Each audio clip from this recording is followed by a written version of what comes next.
বাংলারই নয়, ইতিহাসের একটা গর্ব। আসসালামু আলাইকুম।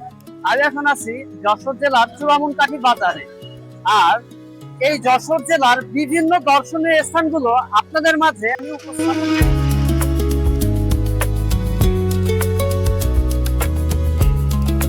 অটোরিকশা যোগে রওনা দিলাম ঊনবিংশ শতাব্দীর অন্যতম শ্রেষ্ঠ বাঙালি কবি, নাট্যকার ও আধুনিক বাংলা কবিতার পথিকৃত মাইকেল মধুসূদন দত্ত স্যারের বাড়ি সাগরদাড়িতে। সাগরদাড়ির এই প্রতিভা প্রথম জীবনে ইংরেজি সাহিত্যের প্রতি আকৃষ্ট হলেও পরে বাংলা সাহিত্যের ফিরে এসে অমিত্রাক্ষর ছন্দ ও সনেট প্রবর্তন করেন।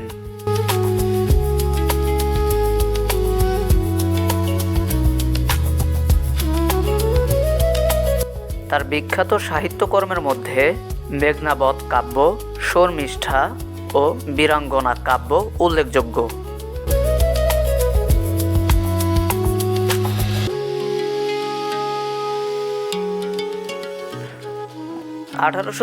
সালের 25শে জানুয়ারি যশোর জেলার সাগরদাড়ি গ্রামে একটি সম্ভ্রান্ত জমিদার পরিবারে জন্মগ্রহণ করেন।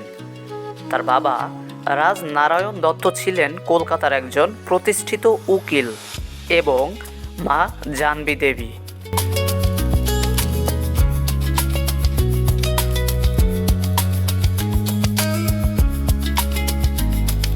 শিক্ষা ও পাশ্চাত্য প্রভাব।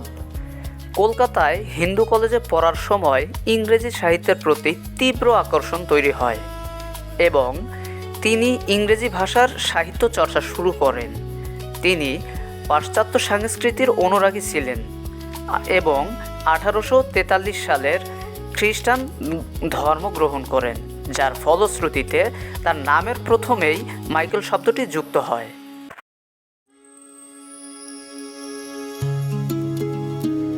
সতত হে নদ, তুমি পরম মোর মনে, সতত তোমার কথা ভাবিয়ে বিরলে। সতত যেমনই লোক নিশার স্বপনে, শোনো মায়া যন্ত্রধ্বনি তব কল কলনে। জুড়াই এ কান আমি ভ্রান্তির ছলনে। এই কথাটি কে কাকে কোথায় বলেছে জানেন? কবি মাইকেল মধুসূদন দত্ত বিদেশি ভাষার প্রতি ত্যক্ত হয়ে নিজ মাতৃভূমির কাছে অনুত্যক্ততা প্রকাশ করেছেন, যাকে এক কথায় বলা হয় ক্ষমা চাওয়া। যেই ভাষাকে কবি এতদিন অবহেলা অনাদর করে আসছিল, দিন শেষে সেই ভাষার কতটুকু মর্মতা, কতটুকু গ্রহণযোগ্যতা সে অন্তরস্থল থেকে বুঝতে পেরেছে, যার কারণে কবি তার এই কবিতার মাধ্যমে দেশের কাছে ক্ষমা চাইছেন। তিনি আমাদের বাংলারই নয়, বাংলা ভাষাভাষীরই নয়, তিনি পুরো বাংলা ইতিহাসের একটা গর্ব। তাই আমি এখন সেই ইতিহাসের গর্বের জন্মভূমিতে দাঁড়িয়ে আছি। চলুন সেই ইতিহাসের গর্ব আমাদের প্রিয় কবি স্যার মাইকেল মধুসূদন দত্তের জন্মভিটাকে একটু ঘুরে দেখি।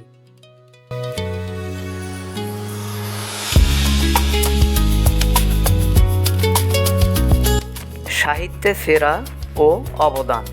পাশ্চাত্য সাহিত্য ও ইংরেজি ভাষার প্রতি মোহভঙ্গ হলে তিনি বাংলা সাহিত্যে ফিরে আসেন এবং 1858 সালের প্রথম নাটক শর্মিষ্ঠা প্রকাশিত হয়। তিনি বাংলা সাহিত্যের প্রবর্তন করেন।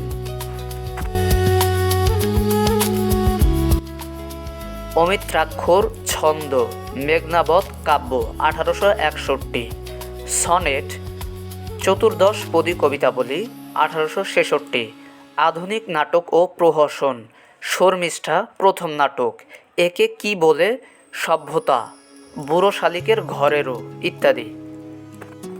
এগুলি মাইকেল মধুসূদন দত্ত স্যারের লিখে যাওয়া কিছু অবদান।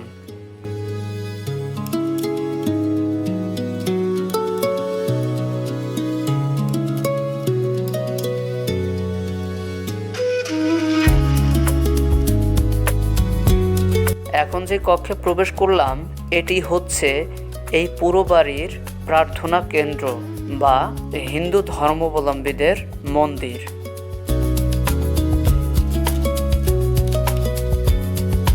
কালের পরিক্রমায় যেমনিভাবে পড়ে আছে এই বাড়ি বা স্থাপত্য শৈলীগুলো, ঠিক তেমনিভাবে পড়ে আছে এই মন্দিরটিও, যেখানে আগের মতো আর পূজা অর্চনা বা হিন্দু ধর্মাবলম্বীদের কোনো প্রার্থনা করা হয় না। মন্দিরটিকে দেখে মনে হয় যেন পাখিহীন শূন্য খাঁচার ন্যায়।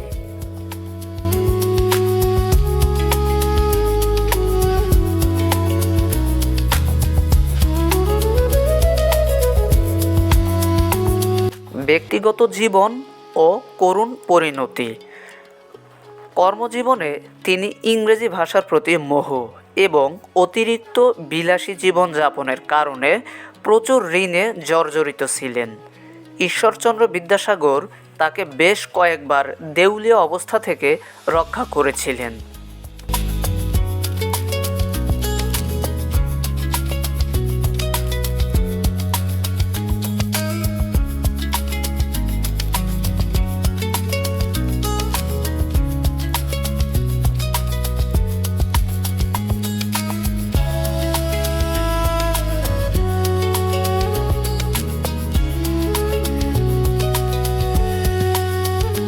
এই কক্ষগুলোতেই সাজানো রয়েছে মাইকেল মধুসূদন দত্ত স্যার সহ তার বাবা মা এবং তার প্রিয়তমা স্ত্রীর কিছু ছবি এবং ব্যবহৃত বেশ কিছু আসবাবপত্র, এবং রয়েছে মাইকেল মধুসূদন দত্ত স্যারের মূর্তিসহ সমাধিস্থলের এক কপি ছবি।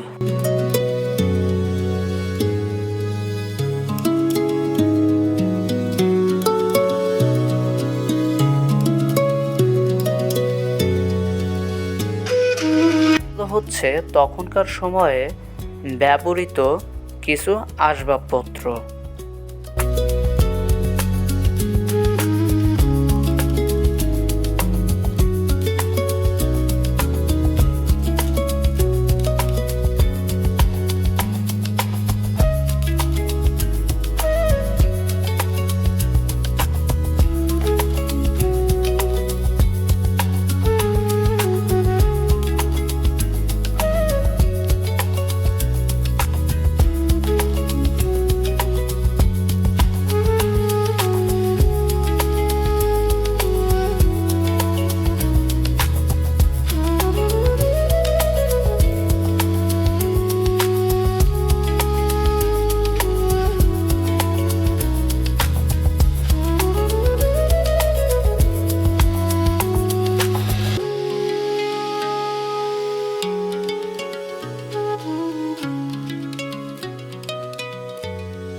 মানুষ চলে যায় কিন্তু রেখে যায় তার স্মৃতি।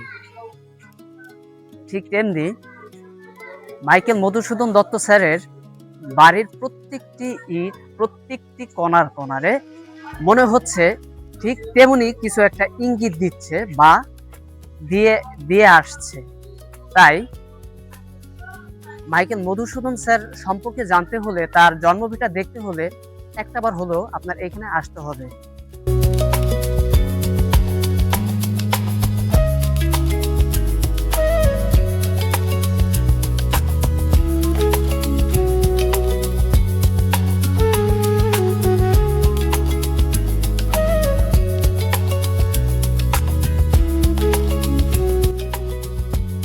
অসামান্য সাহিত্য প্রতিভা থাকা সত্ত্বেও জীবনের শেষ দিনগুলো চরম অর্থকষ্টে, অসুস্থতা এবং চিকিৎসার অভাবে কেটেছিল। 1873 সালের 29 জুন কলকাতার জেনারেল হাসপাতালে তিনি মৃত্যুবরণ করেন। মাইকেল মধুসূদন দত্ত বাংলা সাহিত্যের প্রথম আধুনিক কবি, যিনি পাশ্চাত্য ও প্রচ্যর মেলবন্ধনে নতুন ধারার সৃষ্টি করেছিলেন।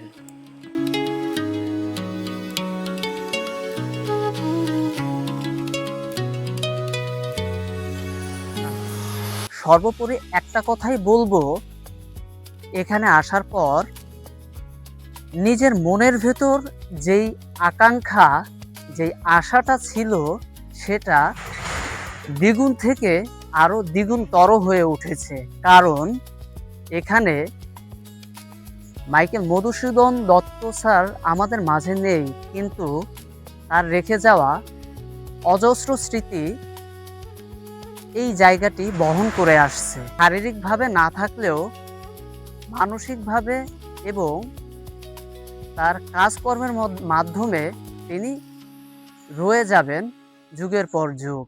যতদিন বাংলার ইতিহাস বয়ে চলবে, ঠিক তদ্রূপ মাইকেল মধুসূদন দত্ত স্যার আমাদের মাঝে ততদিন অবধি রয়ে যাবে।